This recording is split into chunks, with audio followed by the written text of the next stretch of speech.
It's my great pleasure to host this session on decarbonising energy.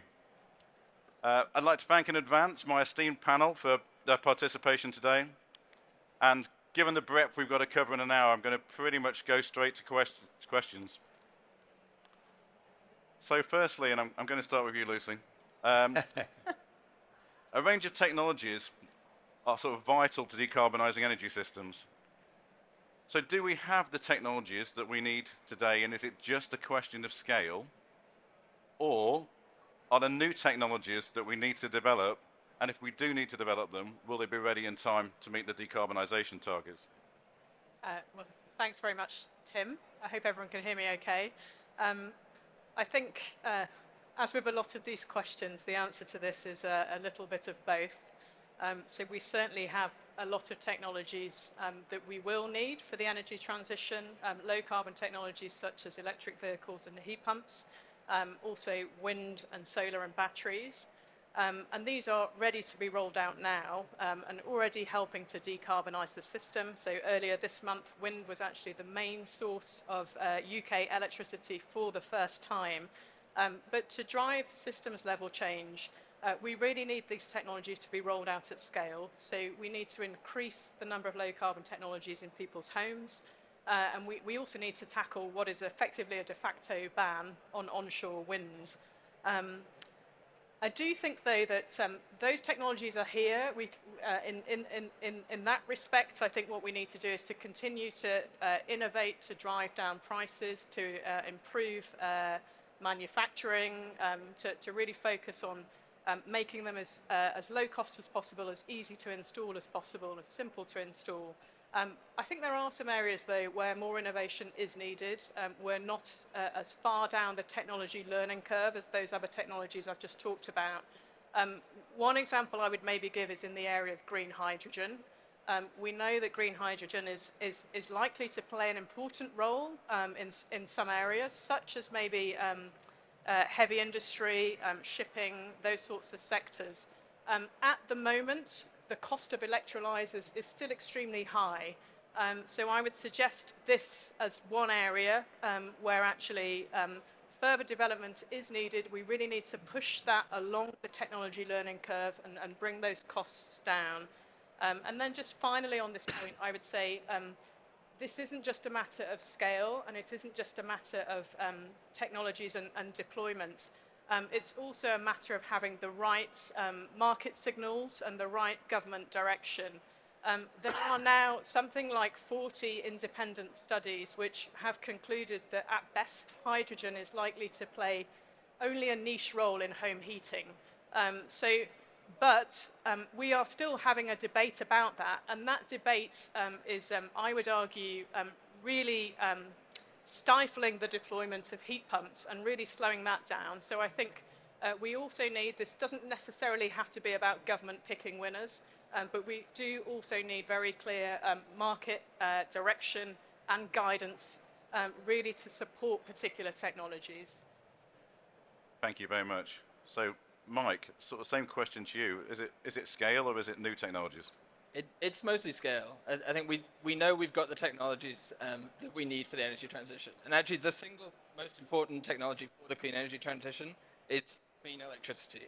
Clean electricity that is cheap and can scale. And the big success story of the last 10 years has been getting clean electricity to a point where it is cheap and can scale. Where we've seen wind and solar reducing costs by around 90% over the last decade. And that story is also extended to things like batteries as well. Just checking everyone can hear me. The mic's cutting in and out. So. Thank you. So we're at the point where we've got cheap, scalable, clean electricity. And because of that, when we look at the net zero vision for globally for the world by 2050, we think we can take electricity from 20% of final energy consumption today to direct use of electricity being around 60% of final energy consumption. And using clean electricity, not just for direct electricity use in things like electric vehicles, but also using it in things like hydrogen to make clean fuels as well. So electricity really is the fuel of the future. And the great news is we've got it cheap and scalable today. Some of the challenges, though, is even though while clean electricity is scaling, If you look globally, we're building 350 gigawatts a year of wind and solar. We need to extend that elsewhere. Over 50% of that build is actually in China, which is a great news story, and most of the remainder is in the EU and Europe and the US. We really need to scale that clean energy storage so it extends elsewhere as well. And the great news, once again, is the industry is preparing for this. So of that 350, around 220 gigawatts per year is solar photovoltaic technology. Cheap, modular, scalable technology, put it in fields, put it on roofs. The industry is now planning to build, so we're building 200 gigawatts a year of that at the moment. The industry is planning to build 1 gigawatt a year from around 2028. So something like a 4 or 5-fold increase. We've kind of set off a revolution with these cost reductions. And what we need to do is follow that revolution, and we need to extend it to the markets that we haven't talked about today. Sub-Saharan Africa, Latin America, other parts of South Asia, where coal is still a massive thing, gas is still a massive thing, other things like that. So that's the key challenge for me. Of course, there are other technologies which are important as well, but this all comes down to building more renewables, building them cheaply, building them at scale, and all the rest will kind of sort itself out. Thanks for that, Mike. Louise, moving to you. So same question. Is it new technologies or is it scale? It's, I think I'm with both colleagues actually with slightly different reasons, so I'll give a couple of examples to qualify it. So I think we can do a lot with what we've got today, and so the point about scale is really, really important. We need less talk and a little more action. We need to build, deploy, and make some of these projects that have been in the planning for a decade or more really come to life so that we can see them in action, we can learn by doing, and then we can start to bring, as you say, costs down and really understand where different technologies really play in particular circumstances. So I have give you an example, I have an £18 billion plan to invest in just the UK as BP, and we look globally as a company, we've got multi-billion pound plan across a diversity of technologies and applications. So that ranges from EV infrastructure, offshore wind, solar, ever cleaner oil and gas in terms of taking the emissions out for the energy that we need today while we build the energy that we need for tomorrow.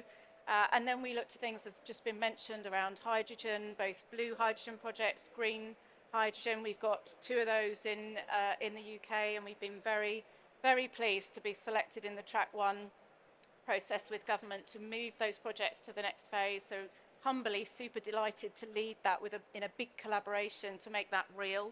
And that could deliver up to 15% of the UK's hydrogen targets just in one part of the UK. So, these are at scale. These are fantastically exciting things to do. And we know how to do them. We know how to build them. There's still a lot to learn along the way. But that's in parallel to the point about electrification, which I think is possibly where you might go next with an answer, that's got to run in parallel at the same time as we go through this journey. Thanks, Louise. Paddy, over to you. Yeah, no, thank you. So this is a question that everybody keeps pondering, but just think of, we were very lucky. We are living in a supercharged world today. Just think in the last 5 years, how much of technology has come online and how much is actually being deployed and you're all using it. In fact, forget about the last 5 years, just in the last 5 months, think of all the innovation. So innovation will keep driving itself. Yes, I think we can continue to supercharge it, but we've got so much that is available.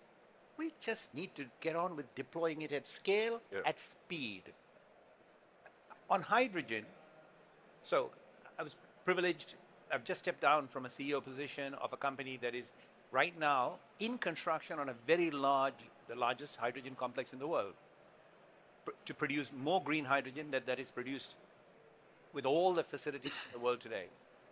So I have a very good understanding of the opportunity around bringing the cost of green hydrogen down. It has nothing to do with technology. We don't need anything new. Yes, as we deploy, we will continue to innovate and keep driving the cost down.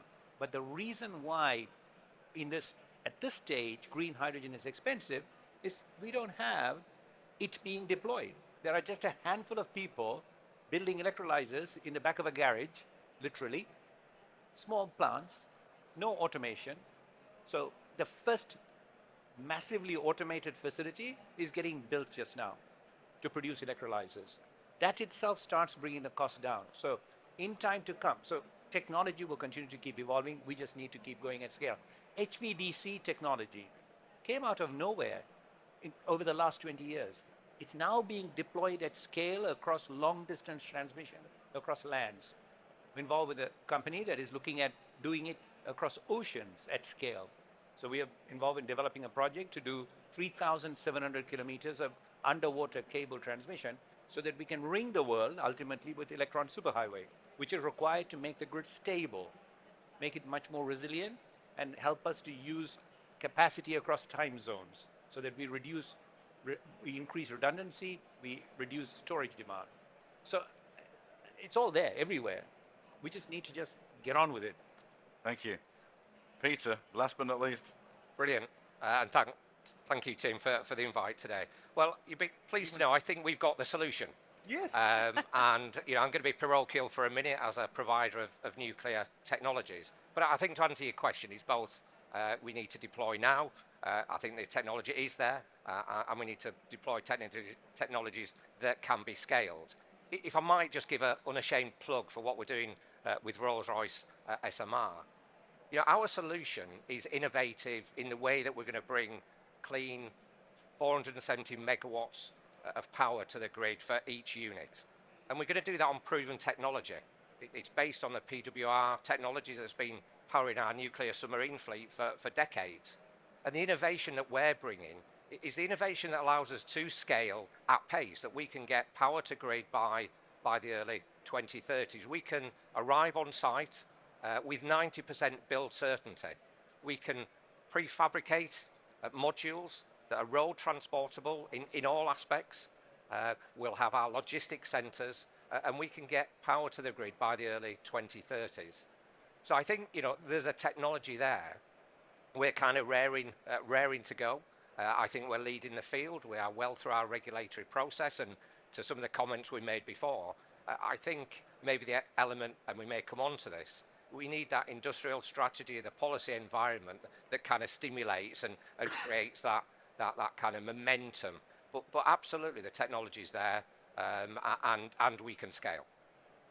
So I think a really clear message there around the stuff's here today to make sure we can solve the problem, but we've just got to scale it and we've got to run fast.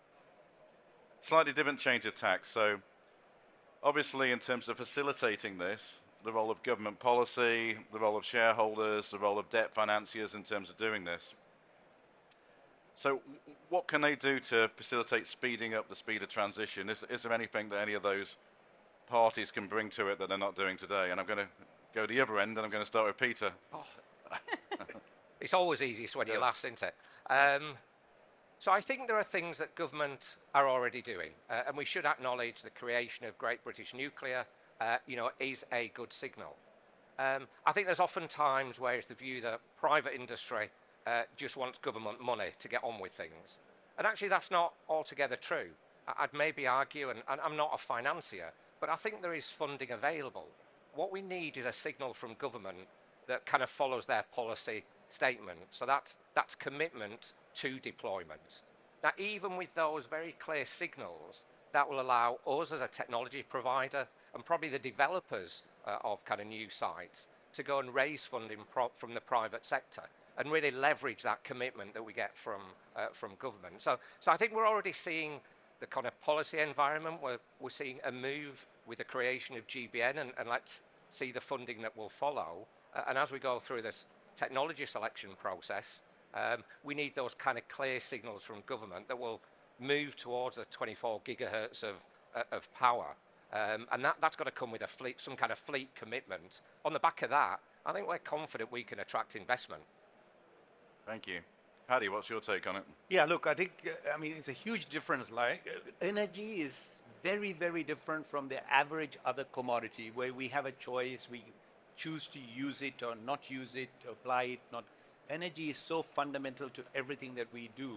So to enable the delivery of reliable energy at the lowest possible cost, you need, what is the foundation? The foundation has got to be policy. So for me, money will follow. Private sector will follow. Innovation will follow. And you see plenty of evidence of that. This is not just talk. provided the market is there, the signals are there, and consistency of policy, and not just policy to say net zero, need to follow through to understand what that requires. Permitting and approvals needs to be streamlined, needs to be fast-tracked. Not cut short, do it right. Again, we have lots of technology that can help us to accelerate the permitting and approvals process, provided the regulatory environment has caught up with that technology. One of the problems that I think, well, we face as innovation, entrepreneurship races ahead, forever policy is way behind catching up. And as that widens and widens, you end up with massive, massive inefficiency and stress and time waste. And it gets bigger and bigger and bigger. Lots of discussions around the IRA in the United States. Brilliant. Watch what's going to happen. It's going to get bogged down. For a very simple reason, they took out a very critical clause just before they signed the IRA to enable it to be signed. Expediting permits and approvals. Great. Watch what's going to happen. So it's extremely important that we get the government policy right and the right policies and the follow through so that it's all the different departments align and come together to follow through on all the steps that are needed on the policy side. It's not, I'm not trying to beat up the government, but there is lots of evidence where you see markets will follow, private sector will follow, innovation follows, delivery follows. Thanks, Paddy. Louise, keen to get your take on it. Follow that. Yeah. No. It's I think there's two stages.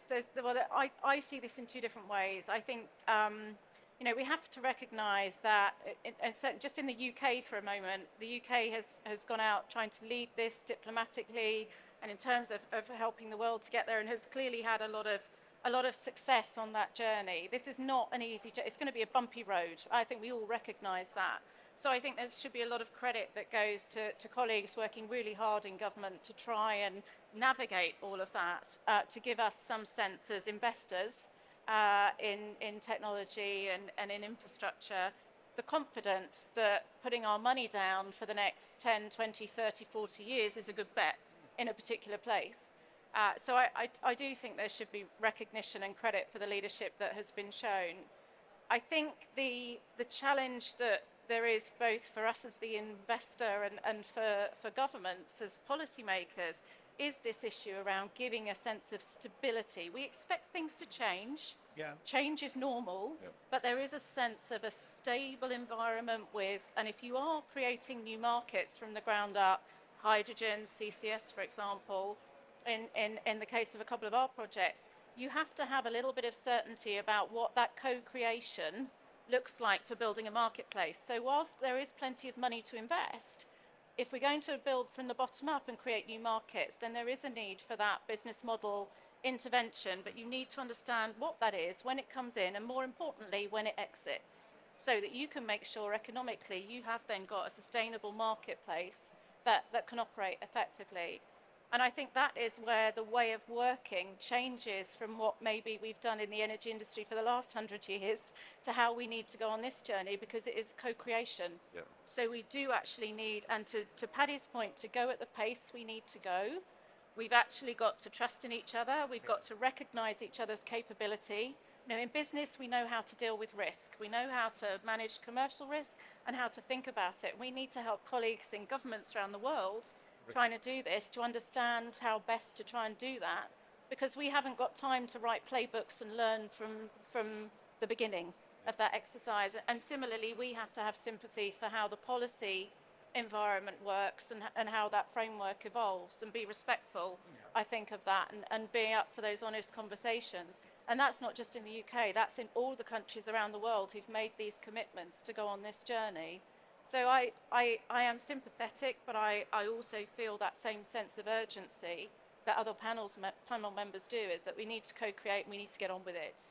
And yes, we may not get it right first time in everything that we try, but I think that's okay, and we just have to not be frightened of doing that, but we've got to go together and get on with it, so that the customer ultimately is the beneficiary of decarbonisation. And it is and. It's everything sitting on this platform and probably more technology in the room because it's a big job to do. Louise, thank you. Mike, anything to add? Yeah, I think building on that, I think I can offer 3 things for government and 1 thing for financiers. I think for government, the 3 things that are important are setting the strategic vision, de-risking the business models, and then solving any remaining barriers. And just to dwell on that for a second, I think the UK is actually quite a case study across quite a good case study across all of those things. The strategic vision, it starts with a net zero target, but it has to be more than that. You know, a target for a decarbonised power sector by 2035, that definitely helps. Bans on the sales of internal combustion engines, that's crystal clear. Megaton targets for hydrogen production, CO2 megaton targets for captured by a certain date. All of that says to the industry, here is confidence, here is certainty, you go and invest. But that alone is not enough. So the second step is then de-risking. And by de-risking, that's not necessarily government money into projects. This is looking at the business models and making sure they work. And I think, again, the UK's got good examples. If you look at how we finance renewables in this country, we offer them a long-term contract hedge against the electricity price, and that gives them the stability to know that they've got the revenues. That lowers the cost of investment. That leads to large volumes of investment. That's what we've got with offshore wind. We're exploring similar so-called world-leading models in the UK on hydrogen and CCS. I think with those ones, we need to make sure we get it right this time, because we've tried it, some of them, in the past, and we haven't gotten it right. And then the third part is then any remaining barriers. To Paddy's point, planning and permitting, grids, supply chains, all of these things have started to make mass scale of deployment for renewables more and more difficult. And there's a lot of common sense things that governments can do in the area. We've done analysis on this, and one thing suggests that, for example, in Denmark, there used to be 8 different bodies you had to submit a permitting application for a wind farm. They changed that to 1 body. Simple things like that are transferable across the world, and that materially reduces the development time of some of these things. So those are the 3 things for government. For financiers, I would say, get the best brains in finance not looking at renewables in the UK. That's something where financiers are queuing up to do. There's loads more difficult things which finance can try and help solve. That's renewables outside of China, US, EU. That's also non-renewables, things like first-of-a-kind business models in heavy industry, where people are really struggling to make the business case work. For renewables, you build renewables, you plug them into the grid. Sorry, Paddy, if that's an oversimplification, but that's largely how it works. For hydrogen and steel, you build the renewables, you need to find an electrolyzer to make the green hydrogen, you need someone to offtake that green hydrogen, you need that 24 hours a day, you might need storage, and you need to put that into a high-temperature heat process in steel. Much more complex value chain.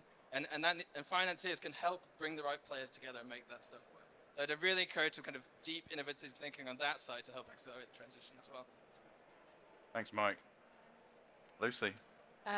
Just concur with all the previous comments. Investors don't like uncertainty because uncertainty is risk in their portfolio, and it damages their confidence about the return on their investment. So certainly the policy stability, very important. I would also say I'm also, one of my other hats is as on the board of the Cities Commission for Climate Investment, and I talk a lot to investors, particularly pension funds, and I also talk a lot to city leaders. And I think I hear a lot of the things that have just been mentioned. So, I hear that it's not necessarily an issue with availability of finance. It's an issue with the ability to deploy it quickly and to deploy it at meaningful scale. So city leaders, for instance, have an imperative to decarbonise their housing stock. There are plenty of investors out there who would like to be able to put investment into this challenge. And I think there are 2 things that are important there that have already been mentioned. One of those things is supply chain. Really having local supply chains that are able to meet demand so that that's not a bottleneck. And I think organisations like the British Business Bank could potentially be used more effectively there. And the second is business models. So Mike's just given a great example from Denmark of having to navigate a very tricky bureaucracy to do something which should be a lot simpler. When we have had in the UK grants, subsidies for householders to do things like retrofit their homes, I'm thinking of things like the Green Homes Grant, the consensus really is that those have not been as successful as they might have been because they really left too much onus on the householder to navigate the system, to investigate contractors, to project manage, to follow up if there are any issues or problems, to try to understand what's a good supplier from a bad supplier, and so on and so forth. So I think a lot of the ability to find a good business model which is scalable is really about innovative finance, but also putting more fully managed service wrappers around these kinds of things. Thanks, Lucy. So just changing tack a little bit. So if we look at the role of customers, the end users of clean energy, what role do they have to play? Firstly, in terms of helping to provide clear demand signals in terms of wanting green energy-based products, whether it's EVs, charging networks, heat pumps, solar. And then secondly, we talk a lot about the supply side, but obviously the demand side is just as important in terms of managing that demand picture. So as probably the person closest to the customer in the business you work with, can I start with you, Lucy? Yeah, you can.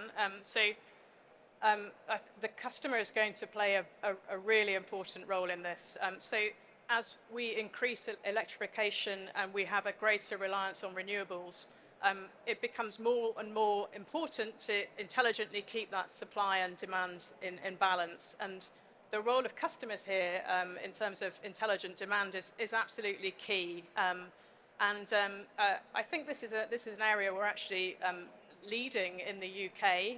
Over the winter, National Grid Energy System Operator ran something called the Demand Flexibility Service. This involved a whole range of suppliers, including my colleagues at Octopus Energy. Over 1 million households across the country took part in total. The majority of those were Octopus Energy customers. And they were asked to support the grid during times of strain. So this was between November and March this year.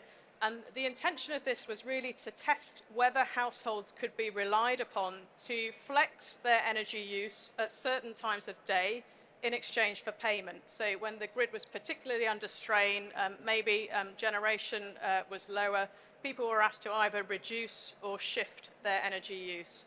And we have looked at all of the Octopus Energy data. We've done some independent analysis of that and some really interesting findings. First thing to say is that households are receptive to changing their energy consumption, and they can make savings on their bills from doing so. I think it's important to say as well that sometimes when we talk about this as a concept, people say, well, this will only ever be a very small part of the system. It's not going to be, it's never going to be at scale, it's never going to be meaningful. That's not what we saw with the Demand Flexibility Service. Over, I think it was around 13 or 14 events over the winter, each of which lasted for a couple of hours. We saw nearly 3 gigawatt hours of energy which was shifted away from peak periods. This is very significant. This is not an indicator of a behavior or a service which is not scalable. In fact, it's quite the opposite. We also saw that weather didn't deter households from turning down their energy use. And in fact, when we ran our analysis, we actually found there was greater per household electricity reduction on the coldest days on average. Also an important finding. We found that even when they only had short notice to turn down or to shift their energy consumption, households were still able to do so. What this means is that households could be effectively relied on what's known as intraday, so within the same day, to provide this behavior. And this is very important because this starts to bring us closer to thinking about really balancing that grid, balancing that supply and demand at something beginning to approach real time. And then finally, we found when we asked our customers, what were you doing to provide that flexible behavior? What were you doing to change your demand? Lots of people were acting in quite a manual, quite an analog way. There wasn't a huge presence yet of use of automation. Of course, there is huge potential here. So we talk about smart devices, we talk about intelligent tariffs, all of these things. Those terms imply that there is a degree of automation and intelligent automation present in the system. There is much more potential to be unlocked there, and we will be doing some research into that. And just as a final comment, that demand flexibility service will be repeated this winter, so it will take place again later in the year. We think we would love to see this get to a stage where it is mandated, so all energy suppliers are part of this scheme. I talked about the nearly 3 gigawatt hours of consumption that was shifted away from peak periods. If we really want to get to an energy system which is fully based on renewable sources of generation, we still need to ramp up that flexibility. We need to ramp it up significantly, so we need to scale even further what we saw this past winter. Thank you. In the interest of time, I'm going to move to my killer question. I'm going to start with Louise first, actually. Okay. So, if there's one thing that we could do that would make the biggest difference to accelerating the decarbonisation journey, what would it be and why? Just the one. Just the one. Oh, Lord. If it has to be just the one, I think everything starts with leadership. And the most important thing that leadership can do is make some bold decision making, which enables us to get on with it, stop talking and start delivering. And I think that's the most important thing that we could have. Very good. Paddy? I mean, look, the most obvious one that will make the biggest impact, it's starting to be applied a little bit in a fragmented way everywhere, is recognizing the amount of damage carbon is doing by putting a value to it and putting an appropriate value. That's obviously the one, right? The fact of the matter is a lot of renewable energy is already cost competitive, or is in fact below the cost of the alternative way of doing it in a polluting way. But for sure, you will accelerate deployment in all the other sectors if you start accounting for the damage that carbon is costing. And that's an easy one for us to do. It just requires political will, and I'll stop there. Peter? Yeah, I feel like I'm going to be saying much the same thing, but I guess to the earlier point. In your case, even Yeah. also. I think turning policy into action. Now, I will kind of caveat that and to the comment earlier. You know, government is making tough choices in a very difficult economic environment. So, you know, it'd be very easy just to say, well, just lean forward, you know, invest more, give more certainty. So it's a challenging time. But I think turning policy into action, ultimately, you know, there's money there we've talked about. There is technology out there. There's a mix of renewable energy. This is not about winners and losers. Yep. You know, the amount of power that we need, you can be solar, wind, hydrogen, nuclear. Our customer base is savvy, so they understand nuclear now in a way perhaps they didn't before. So I think if government was to look maybe what's happening around the world at some of the other economies and how other governments are leaning forward a bit, yeah. I think industry at large would step forward even more. So it sounds very simple, I know, but just kind of leaning forward, and I think the rest follows. Perfect. I'm going to keep going this way and say, Mike. Yeah, sure. I mean, I would agree with all of those, but I'd also add solving NIMBYism, and just in case anyone doesn't know what that is, that's not in my backyardism, because I think it's the single biggest barrier we are facing actually in regions like Europe and North America. And it will be one of the biggest barriers to the transition. And it's one of the hardest to solve as well. Right? We all know we've got the technologies, they're cost effective, and we can build them at pace and scale, but we need to increase that pace and scale. And we live in highly democratized societies where people rightly have a say on what goes ahead in their local communities. But we need to make sure that when those opportunities arise for those communities to have their say, they say yes rather than no to this stuff. Because if they say no, it delays a single project by months, if not a year, if not 2 years, and suddenly we're way off track with this transition. So I'd encourage everybody to do all they can to make communities say yes to this stuff, but it's already derailing what we really need to do. Perfect. Lucy? Yeah, I think there's scope to build more incentives into the system. We probably have a system which is a little bit stick heavy at the moment and could have some more carrots. I talked earlier about the demand flexibility service, But actually, it's important to remember that this concept of flexibility is not just about when there's less generation available and asking people to turn down energy. We can also use it to avoid curtailments. So last year, 2022, we spent just over 200 million curtailing wind farms, so turning them off to stop them producing electricity, and in their place turning on gas-powered coal plants, and we spent over 700 million doing that. And in the process, we emitted around an extra 1.5 million tons of carbon dioxide. If actually we had a market structure, a better means of using price or carbon signals to actually help take that excess energy off the grid. So, for instance, we could have provided that electricity to end users free of charge, or even we could have paid them to take it off the system. If we had had structures that enabled that to be possible, then we could have avoided those costs of curtailment.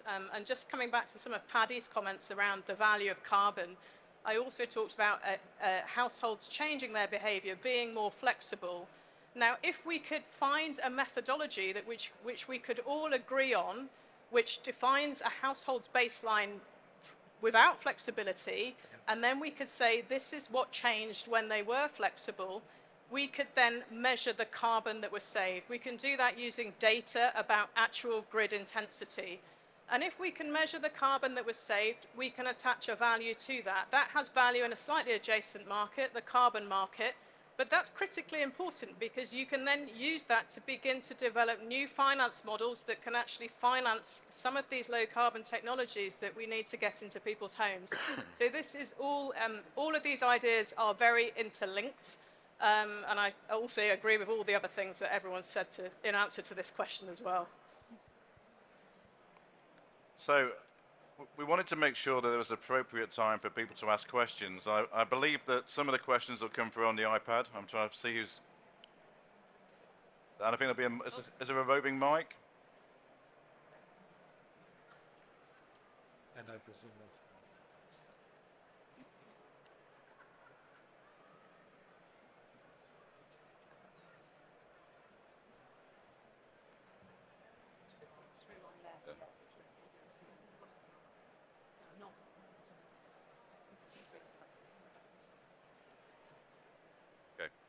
Perfect. So, unfortunately, it's hard work again for you, Lucy, I think, the first question. So, there are 2 million non-domestic buildings in the UK. How can they be scaled, and how can they be incentivized to electrify and decarbonize heating and cooling at scale? Yeah, how do I answer succinctly? Well, actually, I was having a conversation just before we came on this panel. I think it was with you, in fact, wasn't it? It was about energy as a service. So I think there's huge potential for industrial and commercial buildings. For instance, fitting solar on the roof, fitting batteries in the building,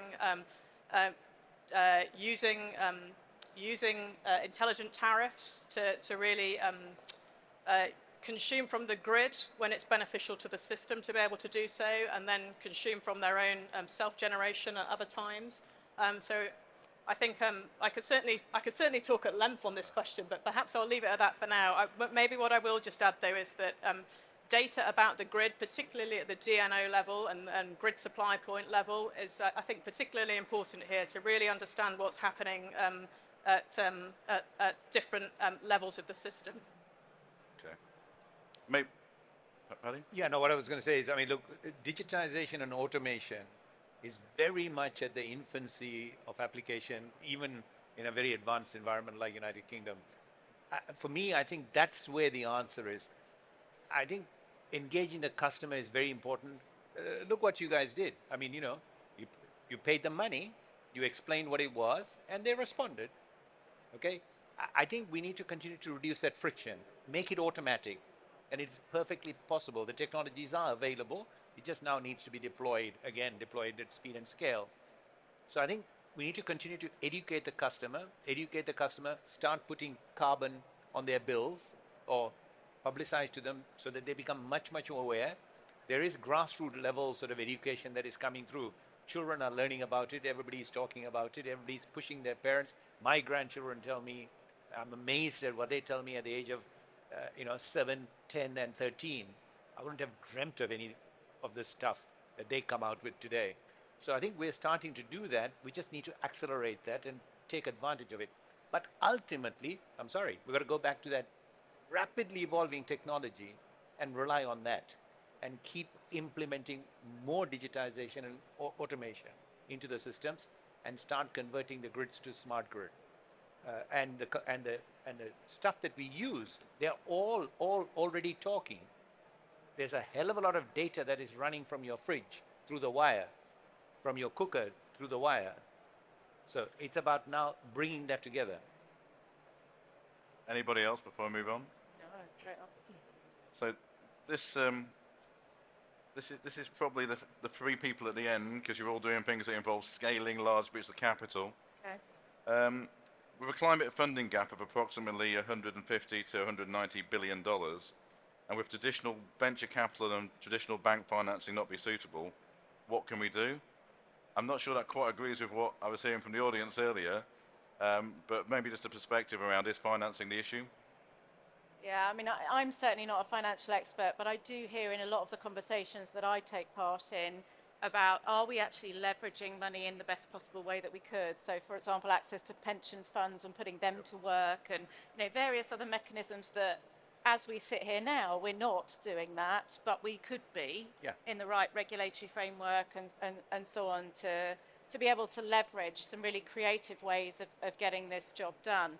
But I have to say, honestly, from my perspective, that's not the top of the list. The top of the list for me is the right regulatory environment, which is progressive and innovative, because as Paddy said, the policy and the regulation tends to lag in a technology sector, and that's understandable, but actually what we're up against in delivery at scale and the time that we have means that we've got to change the way of working and really reinvent that and do it quite quickly. So, these ideas of pre-packaged, pre-permitted projects, in a sense, to let you go build quickly and develop that infrastructure quickly so that you can bring the benefit to the customer, create that marketplace, and then start to see the returns and make it work. That's really the stuff that needs unlocking. But I do agree with the person asking the question. There are opportunities to access money in different ways and more creatively beyond the list of opportunity we've got today. Yeah. Look, today, I'm not aware of that many real implementable projects that deliver a market service that is not getting done because of lack of money. In the last 15 years, the company that I led, we put together $75 billion worth of financing in emerging markets, some very difficult places. Not a 66 projects. Not a single project was delayed or was cancelled because of lack of money. Money is available. Absolutely agree that we will need a hell of a lot more money as we go down, as we really do what we should be doing. And for that, absolutely right. There are pockets that, large pools of capital that we cannot access right now because of Stone Age regulation. Pension funds are all crying out, obvious spot, big amount of money. Even in sort of the smallest developing world, Provident Fund money is sitting there. This universal sort of regulatory environment that seems to have crept in. The way we account, some of the standard accounting procedures, all of that needs to be revised and re-looked at. And finally, I think it's extremely important to understand, and one of the problems that we have in risk assessment, the models that we use, they're just standard risk assessment models. I mean, I'm not a banker, but I know enough. The betas and the gammas and the whatever deltas that they throw in, it's standardized. There is a huge difference between energy and anything else. Energy and water. Investing in energy and water, particularly at a very, very cost competitive price, has a very different default risk to anything else that you can think of. Why? Because it goes into everything that we do. Even when you are walking, you're using electricity, because that shoe was made with electricity. So it is so basic. That piece needs to be understood on the lender's side. So lenders also have to completely reevaluate this risk models that they use and price the risk correctly for an environment where the cost of energy has come down.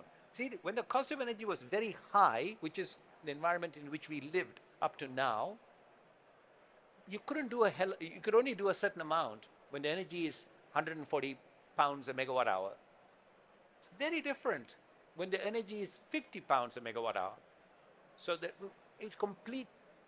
So the risk needs to be re-understood and re-evaluated. Thank you. Peter, any thoughts and perspectives on this? Yeah, a couple of thoughts. I mean, on the £50 per megawatt hour, that's certainly our target range, so I think we're well placed at SMR. I'd maybe give a different perspective on this. We're talking about innovation. I think if we, and sort of related to kind of nuclear technology and nuclear delivery, if we look at some economies around the world, maybe some Scandinavia, they've got different models for financing, like things like the Mancala model, where you've had industrials coming together to provide guaranteed secure power at a fixed cost through their investment. And it strikes me, that just needs a policy and a regulatory environment to enable that to happen.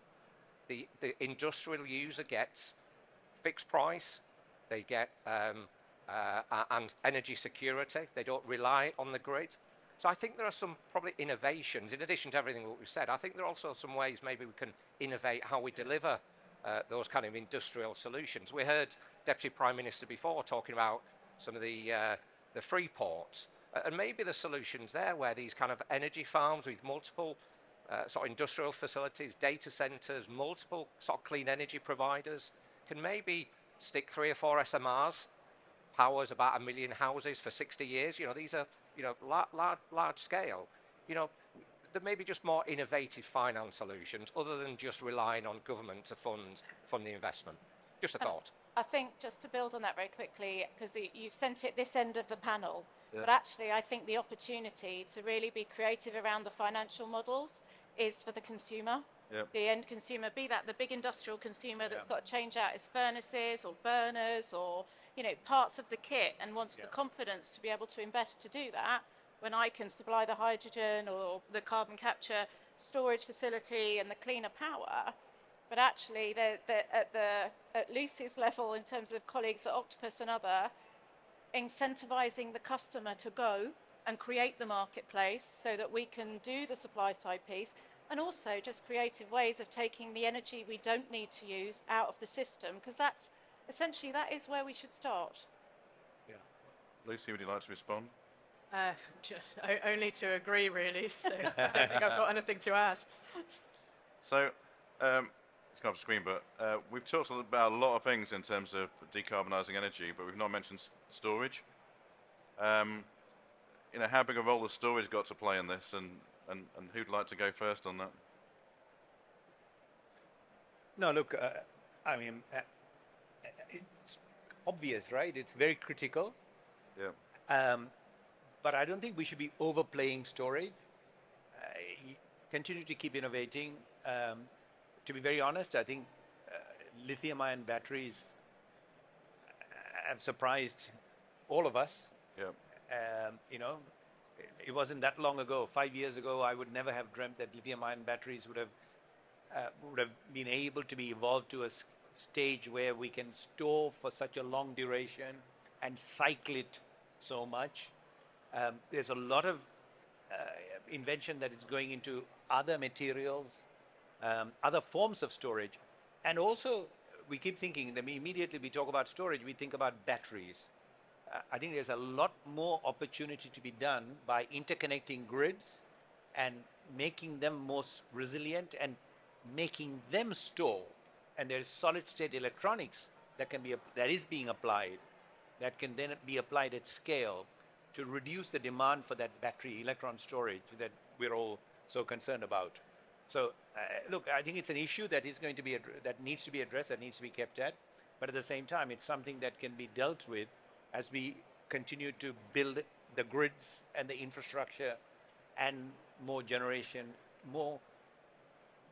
capacity, not just of one kind, but of multiple kinds, including that, like the modular reactor, which would provide that sort of, secure base. Mike? Yeah, just to add to that, I think a few years ago we were all quite worried about operating highly variable renewable systems, and now I think we're much more assured that it's possible. I think there's the kind of techno-economic analysis that says that you can run systems which are 75%, maybe even 90% pure wind and solar on an annual basis, and batteries are an important part of enabling that. And are responding to the solution. I think the UK's got something like 5 gigawatts of batteries being built or have been built over the last few years. Out of a system of 50 gigawatts, that's a huge amount, which has responded to these kind of changes.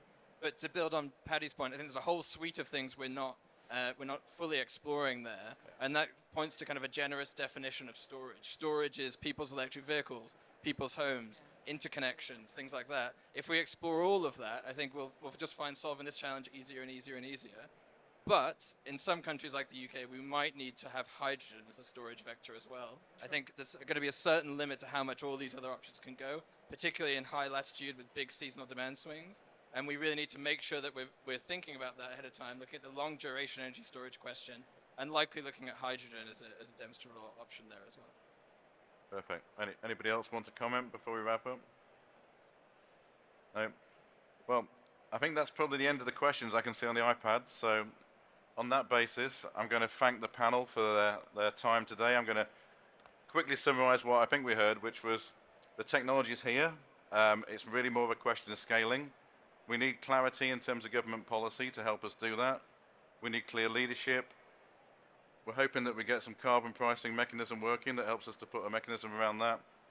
And we think there are things we can do to incentivize the consumer to do more to A, help on the the demand side, but B, actually how we can encourage them to adopt more green technologies. So I think it was actually, for me, that's a really positive message in that it's not that we don't need some magic solution that doesn't exist today. It's all here. It's about getting everybody on the same page and scaling it to deliver what we all want to achieve in the future. So thank you very much to my colleagues for attending today, and good afternoon, everybody. Thank you. Thank you.